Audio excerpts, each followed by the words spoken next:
Patrick Swayze est un homme dont la personnalité, le talent et le charisme à ce jour ne laissent personne indifférent. Un acteur incroyablement harmonieux qui a donné au monde Ghost, un danseur gracieux et plastique qui a laissé le souvenir de cette facette du talent dans Dirty Dancing, l'auteur et interprète de chansons dans plusieurs films hollywoodiens. Célèbre.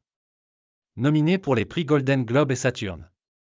Il est décédé à l'automne 2009 après une bataille de 20 mois contre le cancer.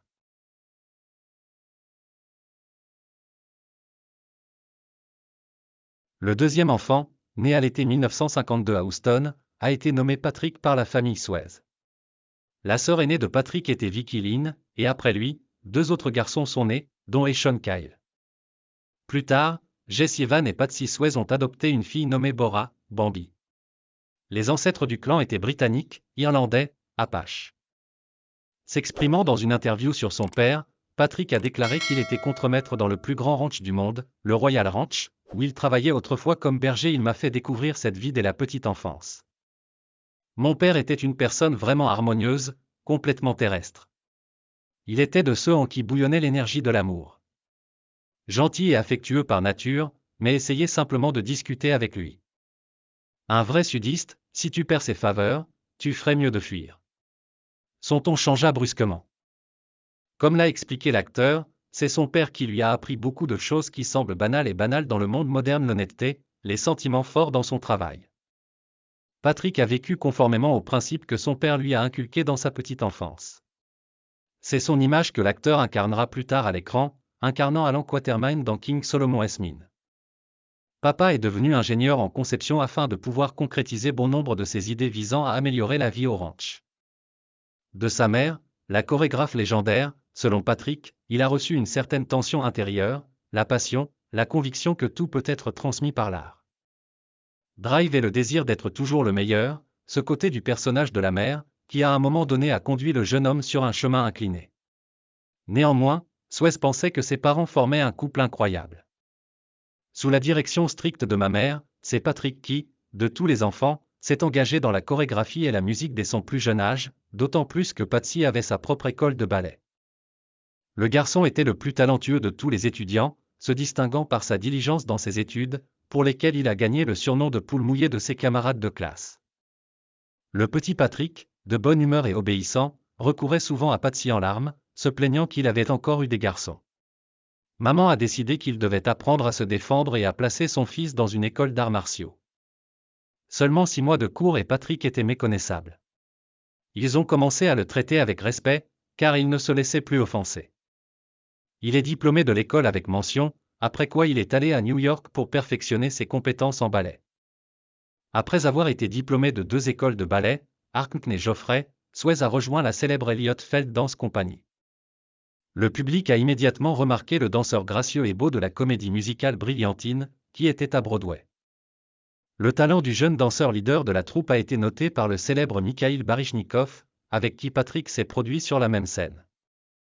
Pour l'instant, personne ne savait quelle douleur endurait Swayze pendant les représentations, jusqu'au jour où les médecins insistèrent pour une opération chirurgicale urgente et interdisèrent à l'artiste de pratiquer le ballet s'il ne voulait pas rester handicapé.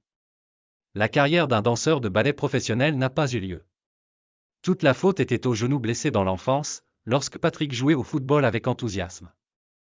La mère a de nouveau aidé à survivre au choc de ce qui s'était passé, conseillant à son fils de s'essayer au théâtre. Et il a commencé à étudier le théâtre.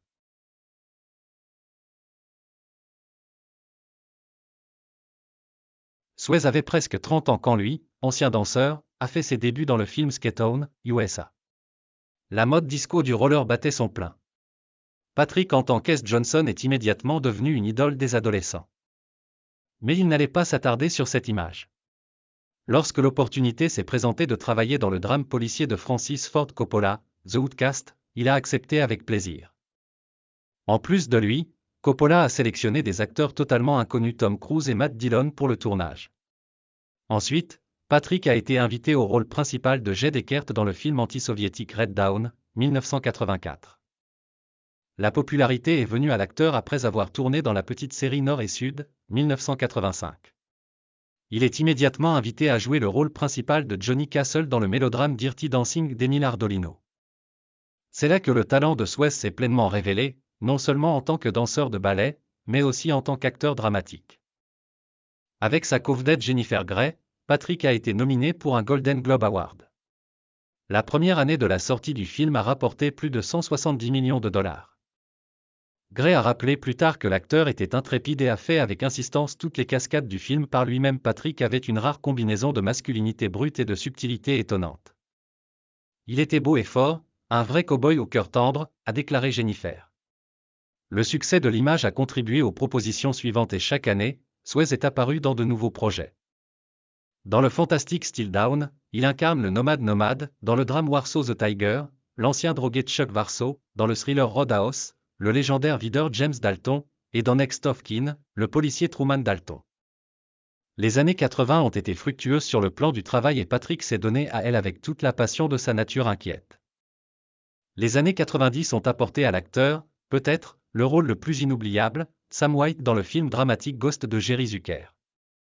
Avec Demi Moore et Whoopi Goldberg, Swayze a créé une histoire d'amour inoubliable à l'écran. L'acteur a avoué que cette histoire l'avait tellement choqué qu'en lisant le scénario, il n'a pu retenir ses larmes à plusieurs reprises. Whoopi a reçu un Oscar pour son rôle de soutien, mais a déclaré qu'elle n'aurait peut-être pas reçu ce prix sans Patrick, qui l'inspire sur le plateau.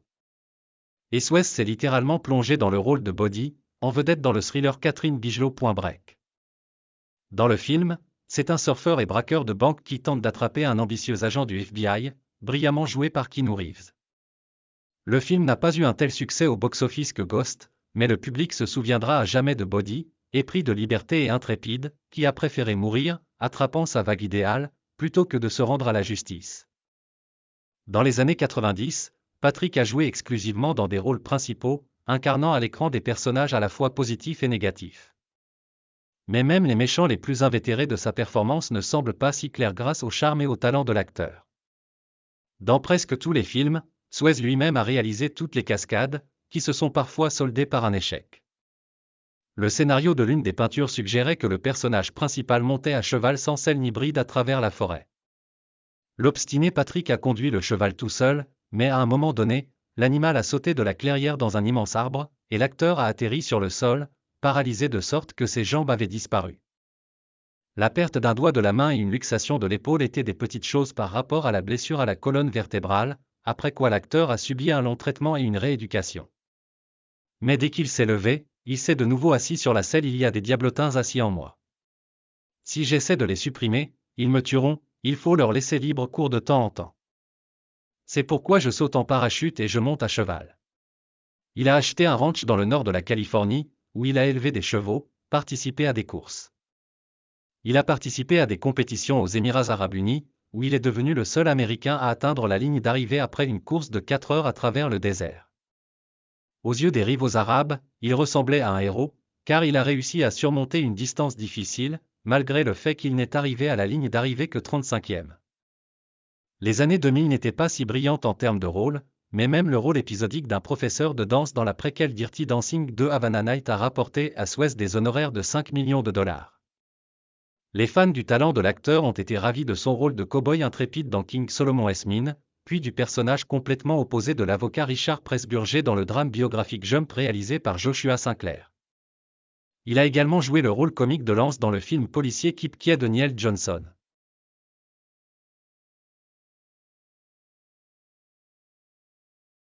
La femme de toujours de Patrick Swayze était Lisa Nimi, qu'il a vue pour la première fois à l'école de danse de sa mère. La première chose que fit Patrick, 18 ans, lorsqu'il vit une belle fille de 14 ans, fut de la pincer. Et puis il a reçu une gifle retentissante au visage. Il était accro au fait qu'elle, contrairement aux autres filles, ne prêtait presque aucune attention à lui, comme il le pensait alors. Et la fille avait peur d'admettre même qu'elle était tombée amoureuse d'un charmant jeune homme presque à première vue, alors elle a choisi ce comportement. Lisa était différente des filles auxquelles je suis habitué. Si je commençais à frimer et à jouer Casanova, elle partirait tout simplement. Ma femme est la femme la plus intelligente que j'ai jamais rencontrée. C'est après l'avoir rencontrée que j'ai réalisé que les filles intelligentes sont incroyablement attirantes. Patrick a admis que sans sa femme, certains de ses problèmes pourraient l'entraîner sur la pente. À un moment donné, la célébrité et les foules amoureux lui ont tourné la tête, mais l'aide qui donne à réfléchir de sa femme ne lui a pas permis de tomber malade d'une maladie star. De plus, Bien qu'il ait rendu Lisa jalouse en flirtant avec des partenaires dans les tableaux, Patrick est resté un mari fidèle. La seule chose qui attristait l'acteur était l'absence d'enfants dans sa famille. Ayant survécu à 2 fausses couches, la femme n'a jamais pu les avoir à nouveau. Lorsque Suez a découvert son terrible diagnostic, il a décidé de ramener Lisa dans l'allée, comme en 1975. Il est arrivé à la cérémonie sur un cheval blanc, essayant d'impressionner sa femme. Selon les souvenirs d'amis qui connaissaient bien Patrick, il a répété toute sa vie que sa Lisa était la plus belle femme du monde, meilleure amie et partenaire fidèle. Peu de temps avant sa mort, dans une longue interview avec la célèbre présentatrice de télévision américaine Barbara Walters, l'acteur a admis que sans Lisa, sa vie serait incomplète.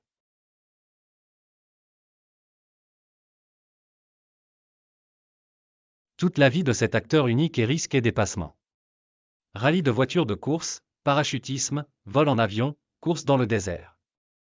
Suez semblait essayer de prouver à lui-même et à tout le monde qu'il pouvait réaliser tout ce qu'il voulait. Avec la même confiance dans la victoire, il accepte le diagnostic que les oncologues lui ont donné en mars 2008, cancer du pancréas inopérable du 4e degré.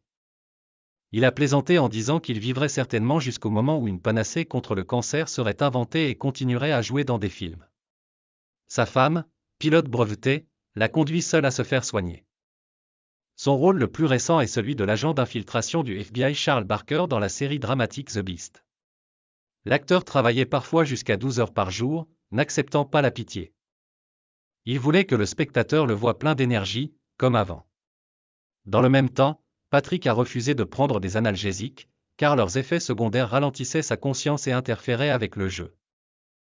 Dans une récente interview, l'acteur a admis que la douleur sur le plateau lui avait donné une rage intérieure. Pendant les 5 mois de tournage, Suez n'a manqué qu'une journée, même si pour se rendre sur le plateau tous les jours, il a dû reprendre des forces pendant 2 à 3 heures. Le week-end, il est allé dans un hôpital californien, où il a subi une chimiothérapie agressive. Suez s'est également appuyé sur une nouvelle méthode de radiochirurgie, a testé un médicament expérimental sur lui-même. Pendant un certain temps, il y a eu une amélioration, comme Patrick l'a informé à ses fans. Mais en janvier 2009, l'acteur a été hospitalisé pour une pneumonie et quelques mois plus tard, des métastases hépatiques ont été découvertes. Alors que Suez était pressé de terminer ses mémoires avec sa femme, des journalistes pas particulièrement sensibles d'une des radios de Floride ont posté sur Twitter un message à propos de sa mort. Patrick, avec une surprise désagréable, a découvert que Wikipédia avait même la date du décès, le 20 mai. Après cela, sa représentante Annette Wolf a publié une réfutation des spéculations et des rumeurs, déclarant que l'acteur est vivant, se sent bien, profite de sa vie et continue d'être soigné. Pour arrêter les spéculations sur son état de santé, Suez a accordé une interview à la télévision, où il a honnêtement raconté comment il luttait contre la maladie et comment il espérait un remède miraculeux. Mais il a immédiatement remarqué qu'il n'allait pas s'accrocher à la vie à tout prix juste pour maintenir l'existence. Suis-je en train de mourir? Ai-je abandonné? Suis-je sur mon lit de mort? Je dis au revoir? Jamais, a déclaré Patrick. Je continue à rêver de l'avenir, d'une vie longue et saine qui ne sera pas éclipsée par l'ombre du cancer. Suez n'a pas réussi à vaincre la maladie. Il est décédé le 14 septembre 2009 à Los Angeles. Une partie des dépenses pour les funérailles et la crémation a été couverte par Mikhail Baryshnikov. Les cendres de l'acteur ont été dispersées dans son ranch préféré à Pidez au Nouveau-Mexique.